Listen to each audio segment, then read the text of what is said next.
Welcome back to AM Buffalo.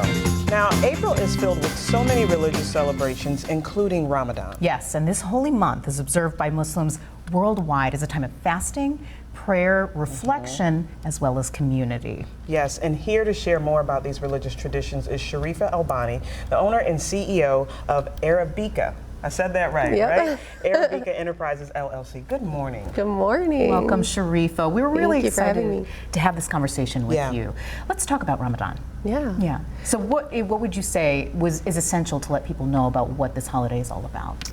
So what people don't know is that Ramadan is actually the month that Muslims across the world and in the Islamic faith, we believe that Gabriel brought the Quran down to the Prophet Muhammad, peace be upon him, in that month. So a lot of people know it as the fasting month, and they know it as the month that we continue doing our prayer, our nightly prayers.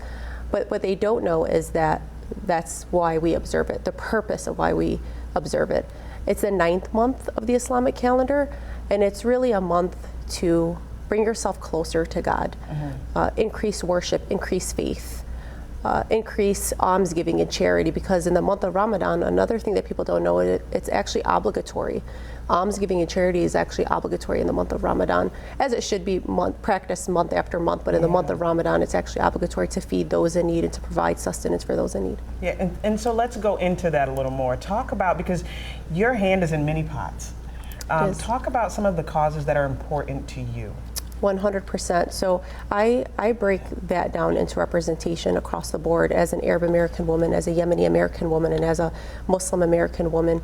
So essentially, priority first is in my humanitarian work. Above all else, I consider myself a humanitarian, and I'm proud to serve as the advisory board chairwoman for the United Humanitarian Foundation Relief. With that organization, essentially, we have a housing project, we have a water well project where we provide fresh water to over 25,000 people daily in Yemen.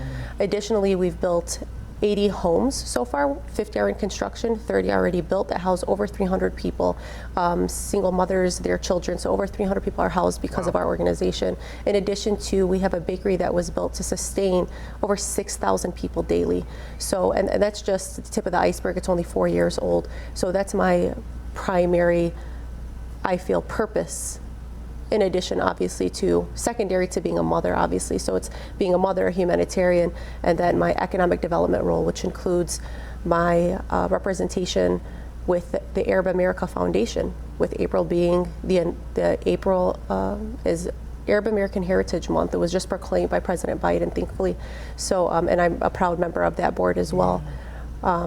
My work here locally, so on a national level, on an international level, and here on a local level, I serve as the Client Success Manager for the University at Buffalo, the Cultivator Program, which is a program that provides pre-seed funding of up to $100,000 to our companies and our founders, and mentoring for them as well. And a great statistic to know is that 75% of our founders are either minorities, women, or both.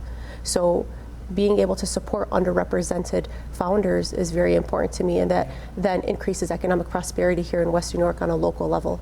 Additionally, something that I'm proud of is I collaborated with the UB Office of Inclusive Excellence in the PSS, and we were able to host now on April 25th at the University of Buffalo, we'll be able to host the first inaugural Arab American Heritage Month celebration. That is fantastic. Yes. So much work in our local community. I'm inspired by everything you just said. So many groundbreaking moments that you're experiencing right now. So I know there are folks who get inspired by this, hearing what you have to say, and they're thinking, oh my goodness, how do I support you? How do I help? How do I help you celebrate Ramadan? Also, where do people go if they would like to contribute, if they would like to help your cause? Yeah, I would say, in addition to anything that I work on, supporting a local mosque. The mosques are open to Muslims and non-Muslims alike. Taking anything that can be given to, we have refugees in the area now. We have very needy people here in Western New York. So going to your local mosque and saying, hey, how can I help? What can I provide? In addition to, there's, the United Humanitarian Foundation does have an Instagram page. Our site is currently being reestablished. So supporting that, going to those sites, and anything counts, whether it's $5 or $10, whatever the case is, anything goes to feeding people in need. What is your handle? Yeah. Just because I'm going to be going on it right now, so that we can share it, Yeah. right? Because that's probably the easiest way, social media, Yeah. to spread the message, but also get to know you. Yeah. On the digital space. What do you mean by handle?